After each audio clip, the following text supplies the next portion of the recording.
Voilà, comme on vous l'a promis lors de notre magnifique live dans le Negev sur les pas de Ben Gurion, on était déjà avec nos amis Gilles et Marie qui sont intervenus.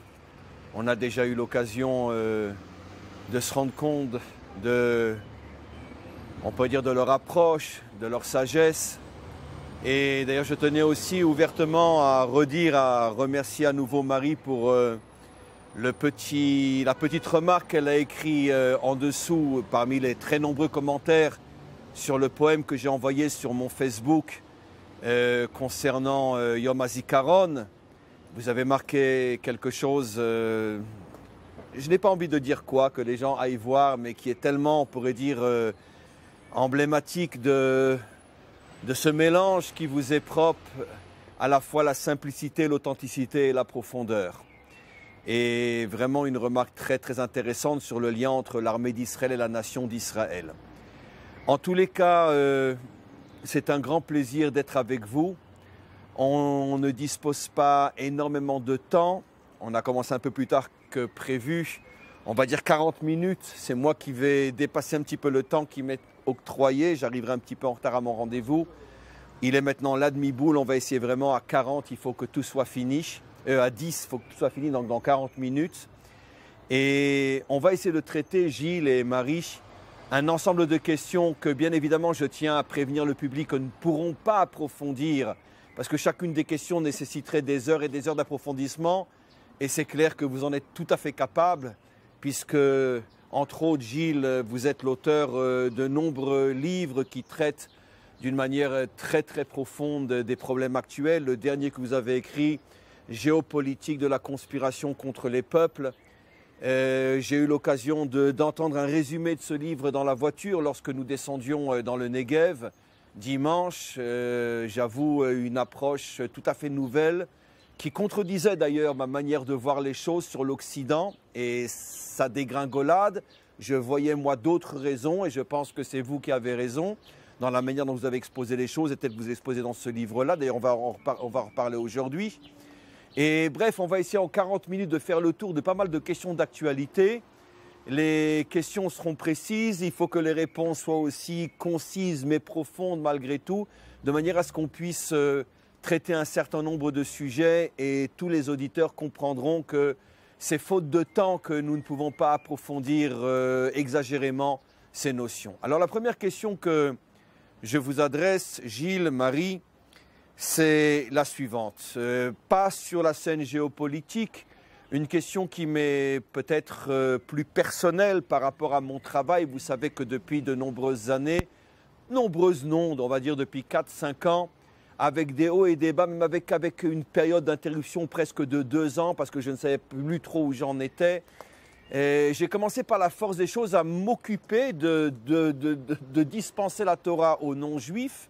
D'ailleurs, vous êtes là ici pour en témoigner. Et par l'intermédiaire de mon site, je me suis rendu compte que de plus en plus et de plus en plus de non-juifs fréquentaient le site, commençaient à poser des questions, commençaient à s'investir. Et j'ai moi-même dû faire face à une réalité complètement nouvelle à laquelle je ne m'y attendais pas. Finalement, les non-juifs s'intéressent à la Torah. Bien sûr, avec le temps, les choses se sont amplifiées. Aujourd'hui, il s'agit de dizaines de milliers de non-juifs dans le monde qui suivent le site. Et les contacts se sont renforcés, etc. Et les amis viennent jusqu'à me voir à Jérusalem, comme vous entre autres. Et ces derniers temps, on a lancé un nouveau concept parce que j'avais toujours en moi le sentiment, sans pouvoir vraiment le comprendre, parce que je n'avais pas d'expérience sur le terrain avec les non-juifs, mais j'avais toujours ressenti que le noahisme ne convient absolument pas à la demande réelle, profonde, sincère des non-juifs aujourd'hui. Je ne dis pas qu'il n'y a pas des non-juifs qui vont vers le noahisme, et je répondrai à ma manière que c'est tout simplement parce qu'ils cherchent une manière facile et qui ne leur demande pas grand-chose de soi-disant se connecter à la Torah. Mais tous ceux qui sont sincères, profonds comme vous, et vous êtes des centaines de milliers dans le monde, sentent que le noahisme ne peut plus répondre aux questions d'aujourd'hui. Et on a lancé un nouveau concept qui est l'adamisme et qui finalement considère que le non-juif a véritablement le droit de connaître, d'apprendre et jusque dans les limites du possible, s'investir même dans son identité, même en tant que non-juif, comme partie intégrante du message thoraïque. C'est un message nouveau qui commence à peine à naître et vous en faites partie. Alors ma question maintenant, j'ai suffisamment parlé, les prochaines questions elles seront beaucoup plus rapides. Ma première question est la suivante. Comment vous voyez l'avenir de ce nouveau concept adamique, puisque de toute façon le concept noachique n'a jamais eu ni de présent ni d'avenir, ça a toujours été un concept de toute façon très abstrait, qui aujourd'hui de toute façon ne concerne encore une fois que ceux qui ne cherchent pas vraiment la véritable réponse à leurs véritables questions. Comment concevez-vous, puisque les adamiques se sentent très seuls, très abandonnés, les groupes ne sont pas encore formés, la ligne n'est pas encore claire. Comment vous voyez dans un proche avenir, puisque le proche avenir c'est ce qui me concerne moi, mon travail pour les générations après, je ne sais pas, comment vous concevez l'avenir dans un proche avenir de la diffusion donc de la pensée adamique? Oui, bien bonjour avant tout. C'est une question qui est très difficile, qui est malgré tout essentielle pour nous, comme je pense, tous les gens qui ont touché, comment dire, le fait qu'il y a quelque chose qui ne va pas.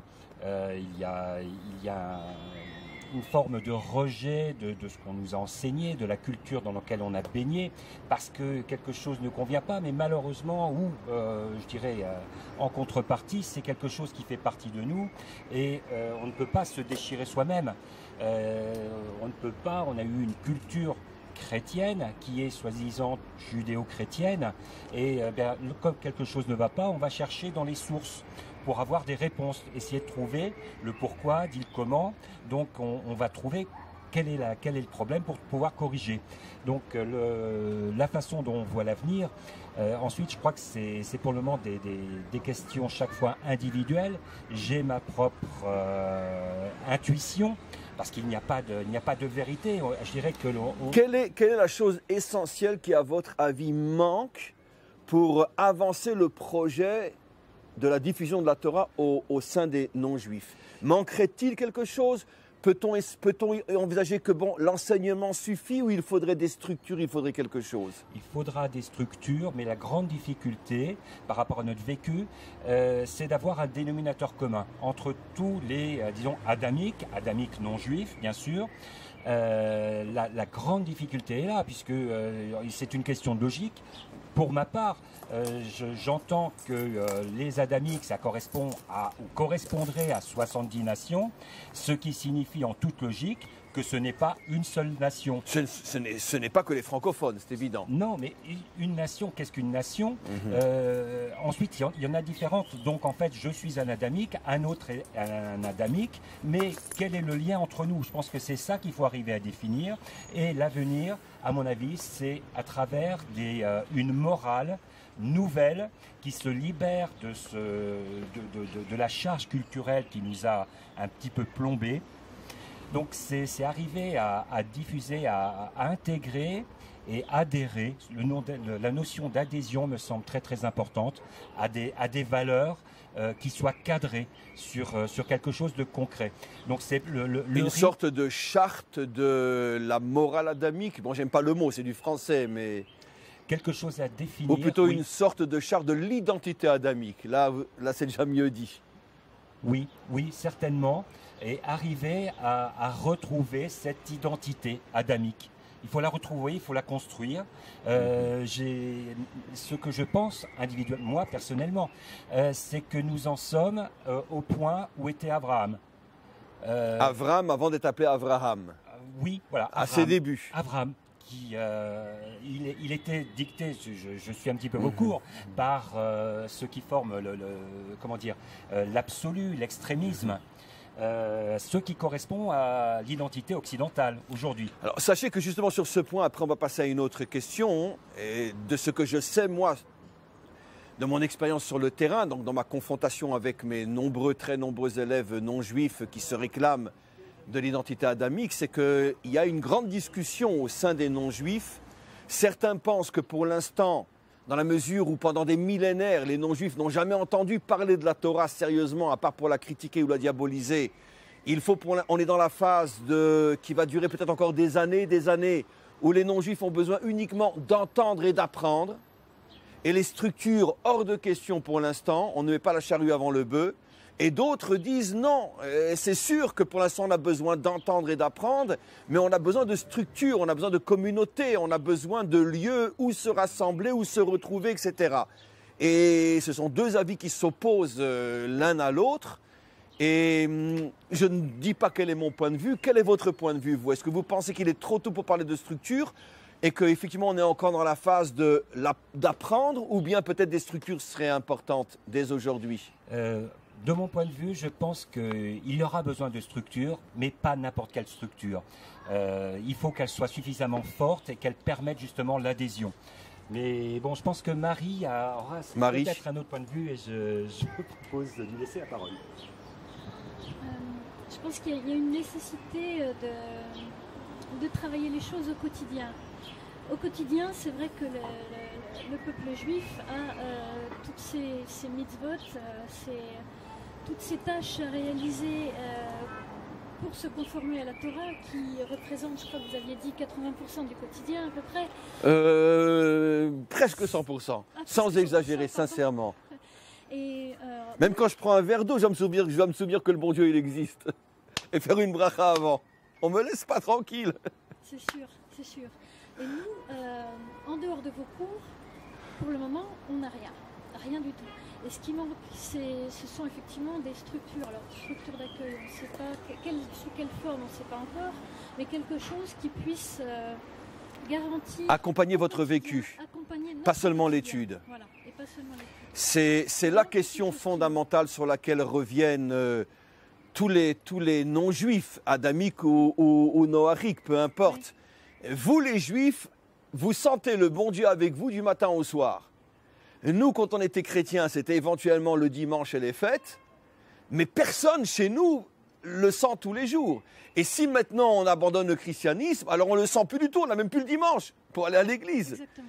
Et j'avoue que nous, les juifs, on reste sans réponse. C'est un souci qui nous hante.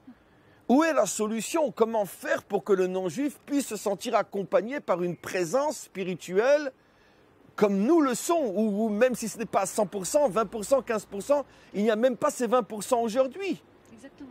Et je réfléchis beaucoup sur ce sujet. J'ai mes idées, je ne vais pas les révéler aujourd'hui, mais c'est en train de mijoter et j'espère que dans les mois ou petites années à venir, je vais produire quelque chose qui peut-être permettra de répondre à beaucoup de questions dans ce sens. Il y a une chose que je voudrais rajouter, et effectivement, par rapport à votre question, il y a l'aspect rituel, il y a l'aspect spirituel. Et dans la spiritualité, la dimension morale est quelque chose d'important. Donc, s'il y avait un cadre dans lequel s'inscrire... D'actes. En acte, et oui, véritablement d'agir dans l'action, c'est dans le domaine politique. Je pense qu'il serait intéressant... Oui, mais beaucoup de gens vont vous dire, oui, mais nous, on a besoin d'action spirituelle. Mais la même problématique se pose à l'intérieur du peuple juif. Vous savez que chez nous, vous le voyez en Israël, il y a des juifs qui sont essentiellement spirituels et qui vivent ce qu'on appelle les orthodoxes, etc., qui vivent essentiellement de spiritualité et qui n'en ont strictement rien à faire de la scène politique, économique, sociale. C'est pas leur truc. D'autres, c'est exactement le contraire. Mais la donc morale ça se retrouve. Il y a un lien. Oui, mais je pense qu'on ne pourra pas passer l'étape de qu'est-ce qu'on fait spirituellement, concrètement en tant que non-juif toute la journée. Et les juifs n'ont jamais eu à répondre à cette question puisqu'elle ne leur a jamais été posée. Je pense que c'est la première fois depuis la création du monde qu'on demande aux juifs, que les non-juifs demandent aux juifs, aidez-nous sans être idolâtres à être avec Dieu comme vous, de la même manière en faisant quelque chose. Cette question n'a jamais été demandée depuis la création du monde. C'est la première fois que les non-juifs parlent de cette manière-là aux juifs. Et c'est une première dimension de la lumière des nations, peut-être. Voilà, Marie, une dernière question, parce que je voudrais qu'on passe à d'autres questions. Rapidement, non, je pense effectivement que la solution politique est indispensable. Et effectivement, on se rend compte que dans le discours noachique, c'est ce qui manque également. Il y a un discours, entre guillemets, on va dire sous-juif, de soumission. et qui ne tient pas compte du fait que nous aussi, on a besoin de se construire de manière autonome. Et ça peut se faire également, ça doit se faire également par un système politique établi. Voilà, donc je vais maintenant passer à une autre question dans un autre domaine, beaucoup plus sur l'actualité. La question qui était notre débat dans la voiture, je voudrais que vous reveniez sur votre réponse, mais d'une manière beaucoup plus rapide et synthétisée et condensée. Voilà, donc c'est un fait que plus personne ne peut nier aujourd'hui. L'Occident a vendu son identité, il ne respecte plus son histoire, il ne respecte plus ce qu'il est, ce qu'ont été ses valeurs, ce à quoi il a appartenu, ce pourquoi il s'est battu, ce pourquoi des millions sont morts. Aujourd'hui, d'une manière, j'avouerai, honteuse, l'Occident se trahit lui-même et finalement accepte qu'une identité ou des identités étrangères qui n'ont rien, extrêmement rien à voir avec le passé occidental, viennent s'imposer et viennent finalement transformer, falsifier jusqu'à remplacer l'identité européenne et occidentale par une nouvelle identité qui fait que, dans un premier temps, sur le plan idéologique, l'Europe, l'Occident disparaît et peut-être après, ça sera pire encore, car tout le monde imagine ce qui peut se passer si on ne freine pas les choses suffisamment à temps. Alors, moi, j'avais émis l'idée, et c'est là que vous m'avez corrigé, que cette perte d'identité, cette complicité à son propre assassinat venait du fait que finalement l'Occident n'avait plus vraiment de valeur. Et comme la nature a horreur du vide, finalement, tu n'as rien à proposer aux Français aujourd'hui. Le patriotisme, la nation, tout le monde s'en fout royalement. Il n'y a pas un Français qui est prêt à mourir pour sa patrie aujourd'hui, en tout cas un Français bénévolement. Et si c'est pour de l'argent, c'est autre chose. Mais c'est évident que c'est pour ça qu'on a annulé l'armée obligatoire, parce qu'il n'y a plus de patriotisme dans aucun pays au monde occidental. Et moi, je disais que c'était par manque de valeur, donc les autres prennent la place. Et vous avez une autre thèse. Vous me dites que non, c'est dans l'esprit occidental, depuis même sa naissance, que tout se préparait à en arriver là. Alors pourquoi? Expliquez. Oui, donc ça va être un petit peu complexe en quelques mots. Je dirais que j'ai la théorie, la thèse que qui est d'ailleurs dans ce livre-là. En partie. La dimension spirituelle n'y est pas vraiment, mais dans le fond, elle y est. En ce qui concerne les gens qui sont prêts à mourir pour leur patrie, pour quelque chose qui les dépasse, il y a toujours eu. Maintenant, la particularité, il y a une formule qui dit que d'un côté, il y a ceux qui sont prêts à mourir pour des idées, et de l'autre, il y a ceux qui en vivent. Et ceux-là en vivent très bien. Donc, je dirais que sa formule explique un petit peu tout. Donc, c'est là qu'on retrouve la conspiration contre les peuples. Il y a les peuples qui sont prêts à mourir pour leurs idées, pour leur idéal. Et puis, aujourd'hui encore ? Aujourd'hui encore, bien évidemment. La nature humaine est ce qu'elle est. Elle peut être influencée, mais fondamentalement... Mais si la France était prête à mourir pour l'histoire française, elle ne se laisserait pas dénaturer comme c'est le cas aujourd'hui partout. Mais qu'est-ce que c'est que son histoire? Son histoire, aujourd'hui, est attachée à des valeurs, le souci de l'autre et le souci de l'autre. Alors ça, c'est le point important, ne le lancez pas comme ça. Vous avez dit qu'en vérité, que on pourrait dire dans l'essence de l'esprit occidental, il y a dès le départ la philosophie de la curiosité de connaître l'autre et même de fondre dans l'autre. Oui. C'est-à-dire, expliquez ce point-là. Je dirais que l'identité primordiale occidentale pourrait se résumer à ce qui est un titre d'un film, qui est Orgueil et préjugés. Elle est faite d'orgueil, de dimensions orgueilleuses profondes, et également ce qui est de manière totalement liée, un sentiment de supériorité. Et il y a... Donc si on est orgueilleux et supérieur, on ne veut pas s'assimiler à l'autre. Il y a une contradiction qui est qu'on va toujours trouver mieux. Et il y a des mythes fondateurs. Le mythe est quelque chose de très très important.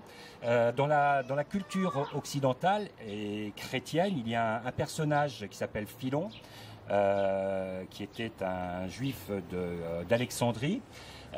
En Égypte. En Égypte. et qui a essayé qui a validé la Septante, donc la transmission de la Bible traduite en grec. C'est lui qui a validé. C'est lui qui a validé et il a défini que, parce qu'en fait c'était un contemporain de Shammai et Hillel avec qui il correspondait. C'était un personnage très très important. Son nom juif c'était comment? C'était un Racohen. C'était un Cohen. Oui. Il interprétait la Bible comme à travers le sens littéral et l'allégorie. Et donc l'allégorie étant ce qui va permettre de révéler la réalité, la vérité. Or, il se trouve que la Grèce est constituée, je dirais, l'essence grecque est allégorique. On retrouve à travers tous les personnages, tout le mythe fondateur de la Grèce. Le mythe fondateur principal, c'est celui de la guerre de Troie, donc à travers Homère, et on trouve le personnage principal qui est Hélène, qui va être enlevée par Paris. Alors qu'elle est grecque, elle est finalement séduite par un Troyen. Oui, donc le choix, le personnage d'Hélène est quelque chose de fabuleux à analyser. Il révèle toute cette réalité de l'identité. De toujours chercher mieux que soi et d'y adhérer. Son premier mari était Ménélas. Elle a choisi son mari parce qu'il était le plus beau. Mais le plus beau ne suffit pas parce qu'il y a toujours plus beau que le beau. Et elle a trouvé Paris qui était plus beau que Ménélas. Donc elle a adhéré à Paris. Elle a adhéré, oui, et elle est devenue troyenne. Du coup, c'est Hélène, on l'appelle Hélène de Troie. Donc vous dites que finalement, d'ailleurs ça correspond, c'est absolument incroyable, ça correspond à un midrash. Vous dites que l'identité occidentale est fondée sur la volonté d'aller toujours plus haut et d'adhérer à ce qu'on trouve de plus haut, même si ça doit m'obliger à nier ce que j'étais quand j'étais à l'échelon en dessous. C'est ça. Ça me fait penser à cette fameuse échelle de Yaakov, où il voit des anges monter et redescendre. C'est-à-dire que tout s'arrête à un certain niveau.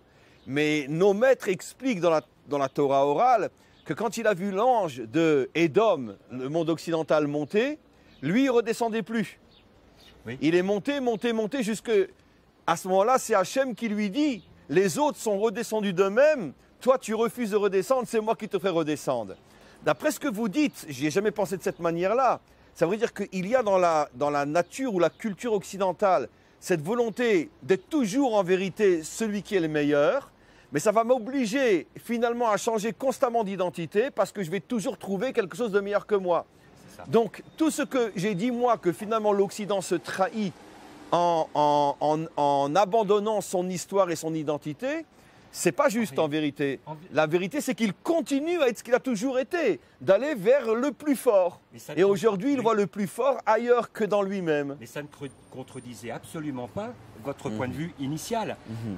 C'est juste une autre vision, mais c'est la même chose. Oui, et malgré tout, bon, pourquoi la perte de la mort, je dirais, d'Hélène, la mort de la Grèce est annoncée également. C'est ça qui est fabuleux dans la mythologie européenne et occidentale, mais c'est pas uniquement grec. Ce qu'on avait pu aborder également en voiture, il y a le pendant à Hélène, qui s'appelle Cassandre. Cassandre, c'est un personnage qui est doué de prophétie. Et elle annonce tous les malheurs. Mais, et pourquoi les malheurs arrivent? C'est parce qu'elle les a annoncés. Personne ne la croit. Voilà, donc la mort de l'Occident, je dirais, c'est un suicide. Et déjà écrit dans la mythologie grecque. Oui, et on connaît la cause. Donc vous pensez que, vous expliquez que Hélène est le personnage de l'essence occidentale. Oui.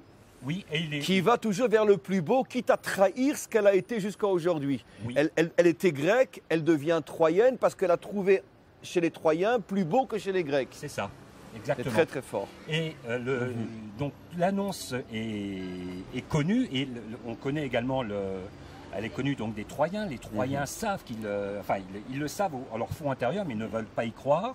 Et de la même manière, qu'est-ce qui va perdre les Troyens? C'est le cheval de Troie.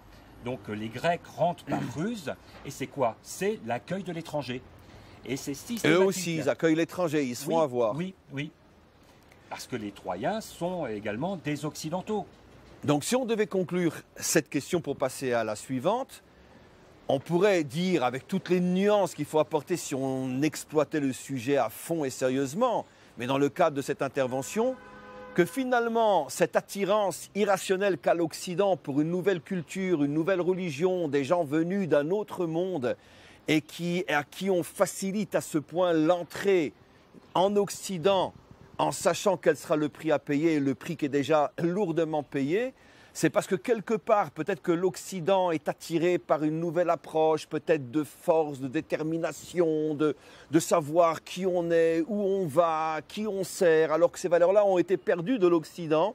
Tout d'un coup, on voit maintenant une civilisation qui, elle, sait pourquoi elle se lève le matin, elle sait, dans son contexte idéologique, elle, où elle va, elle a des valeurs, elle a des règles, elle a des normes, et l'occidental, qui lui se lève le matin, il ne sait plus pourquoi, il voit en face de lui ce bulldozer qui dit « je sais où je vais », waouh, j'adhère. Oui, mais en fait, ce n'est pas inconsciemment, ce n'est pas de la soumission, mais c'est l'adhésion à on veut le récupérer. l'identité réelle. Oui, oui, oui. Voilà, voilà. Très fort. Très bien, on va passer à une autre question. Merci vraiment pour cette réponse sur laquelle il y a à méditer, bien sûr, pendant des jours et des jours. Et on reviendra sans doute sur ces questions d'une certaine manière ou d'autre. Voilà, bon, tous ceux qui aujourd'hui n'ont pas peur de lire les journaux, même si on sait que les journaux sont trafiqués d'avance pour que l'on puisse conclure ce que eux veulent qu'on arrive à conclure. Mais quoi qu'il en soit, personne ne peut nier, surtout ici en Israël, à 20 km du nord, on sait ce qui se passe. Et on voit malgré tout dans les journaux, la tension monte entre les Russes, les Américains, les Européens. Les Français et les Britanniques qui décident, va savoir pourquoi, de s'associer aux Américains pour bombarder la Syrie, en sachant qu'ils s'exposent à des représailles et oula, qui s'exposent à des représailles de la part des Russes et d'une autre manière par le terrorisme, puisque les Iraniens sont, on pourrait dire, les propriétaires de tout terrorisme, même sunnite dans le monde. C'est eux qui commanditent tout, comme on le sait. Et donc, la tension monte, les propos deviennent de plus en plus virulents. Est-ce qu'on parle clairement de guerre? C'est le discours officiel, on va vous rentrer dedans, etc. Est-ce que vous pensez sérieusement que ça y est, on est au bord de la Troisième Guerre mondiale et dans le langage biblique, on est vraiment dans les dernières phases de la guerre de Gog et Magog? Dernière phase, je dis bien parce que pour nous, la guerre de Magog a commencé il y a fort longtemps, mais dans les dernières phases les plus terribles, en français, la Troisième Guerre mondiale, qui sera, d'après notre tradition, la dernière, et celle qui sera, malgré la matrice de la délivrance finale, mais avec tous les drames que cet accouchement va opérer. Est-ce que vous pensez qu'on va y passer? Est-ce qu'on va y penser? Pour aller droit au but, je dirais d'abord que Einstein avait une formule qui disait que celui qui se veut un oracle échoue piteusement devant l'éclat de rire des dieux. Donc prévoir, dire ce qui va se passer, il ne m'appartient pas et je vais faire preuve un petit peu pour une fois d'humilité en disant que non, mais malgré tout on peut essayer d'analyser ce qui se passe. Le risque est très très important, il n'a jamais été aussi important. Maintenant, depuis la Deuxième Guerre mondiale, si on a eu les missiles à Cuba, etc. Il n'a jamais été aussi important parce qu'il n'a jamais été aussi confiné. On pourra parler d'une guerre mondiale dans la mesure où les Américains peuvent très bien, et s'il y a un risque majeur d'affrontement avec les Russes, les Turcs sont présents, les Iraniens sont présents et bien évidemment Israël est présent.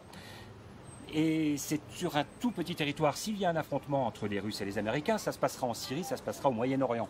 Ça ne va pas se passer directement entre les États-Unis et la Russie. Actuellement, c'est ce qu'on a vu. Les Syriens ont été en première ligne.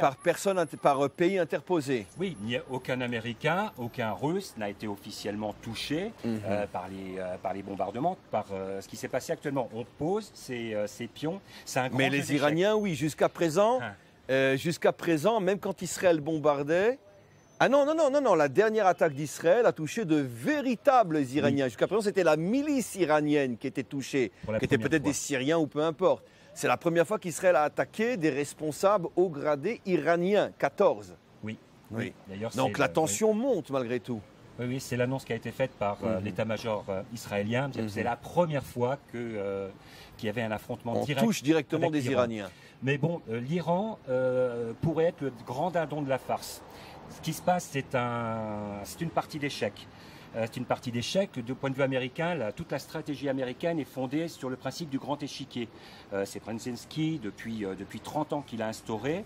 L'affrontement de la théorie, la théorie du grand échiquier affronte les États-Unis aux Russes, à l'URSS initialement, et aujourd'hui aux Russes.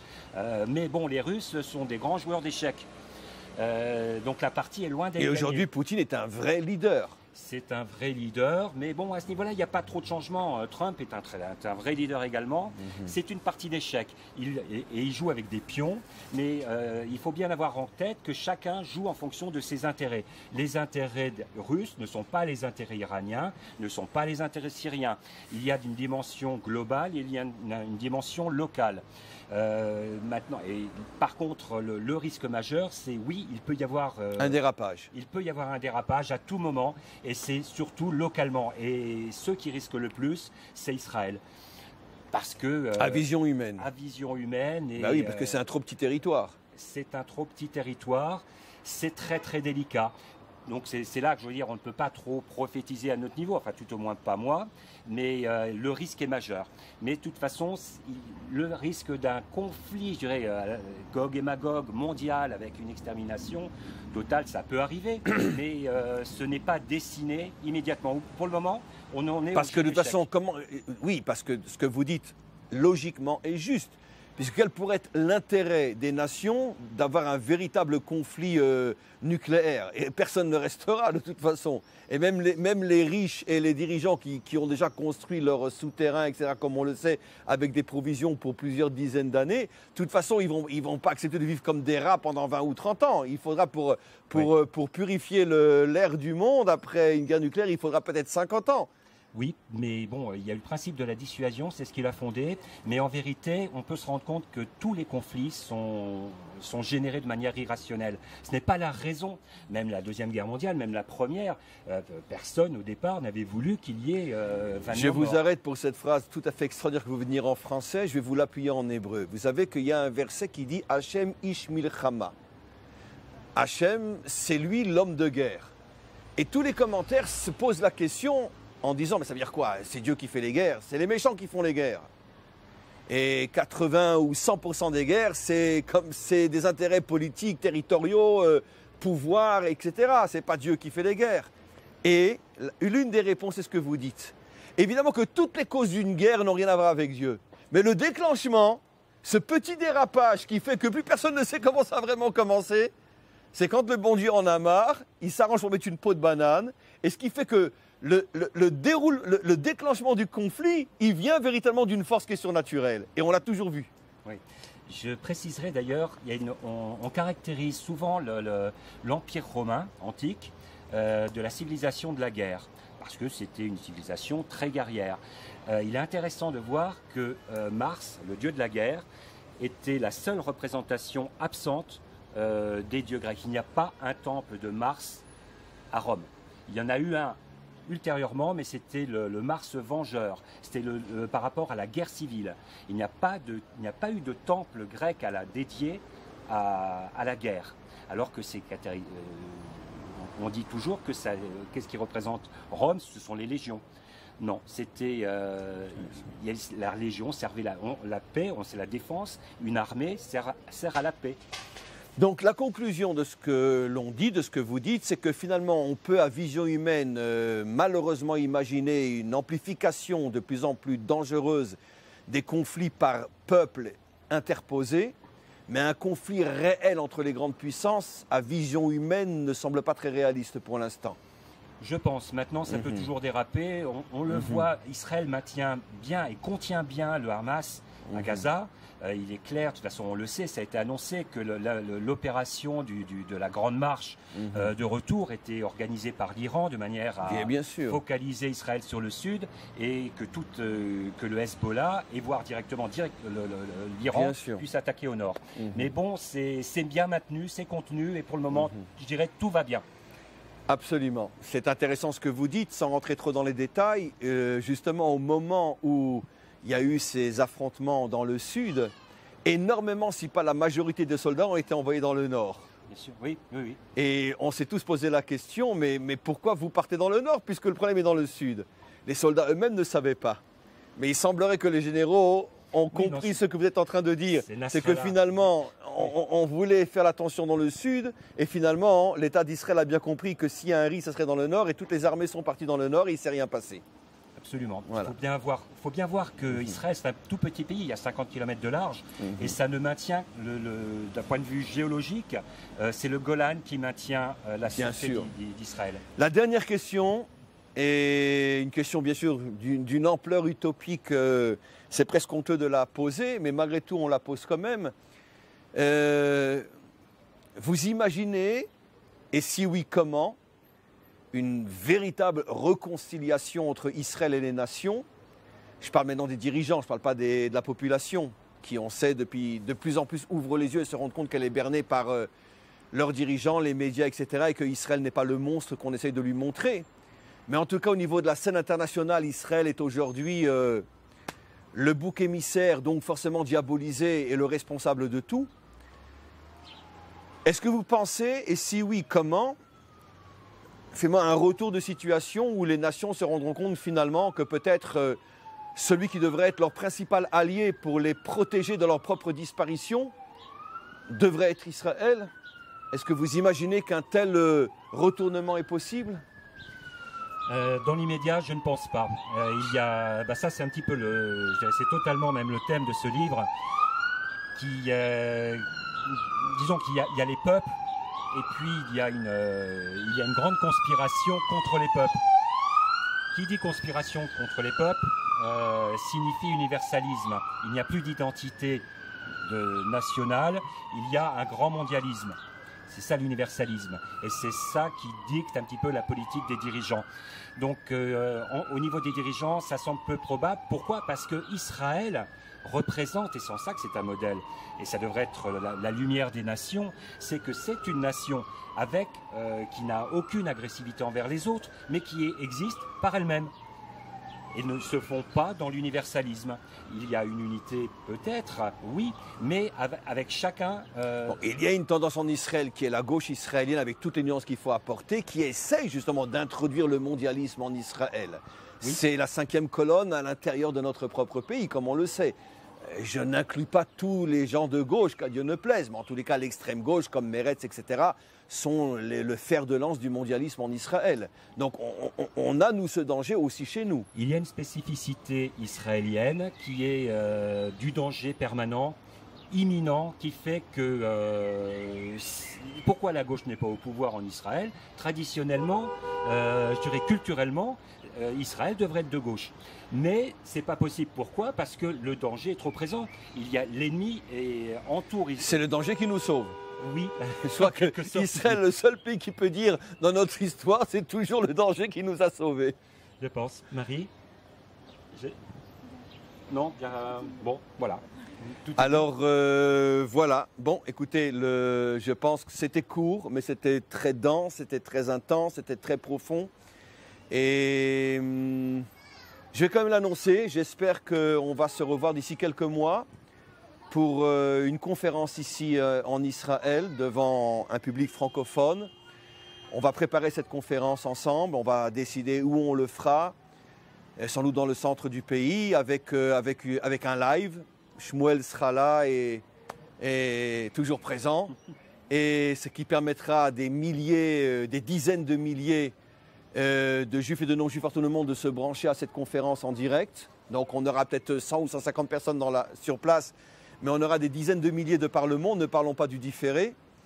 Et donc on va se retrouver, si Dieu veut, dans quelques mois pour une grande conférence ici en Israël sur un thème qu'on définira, mais sera très certainement un thème touchant à l'actualité qui certainement en quelques mois va tellement se remplir que les sujets seront très faciles à trouver, malheureusement, à cause de tout ce qui va se passer d'ici là.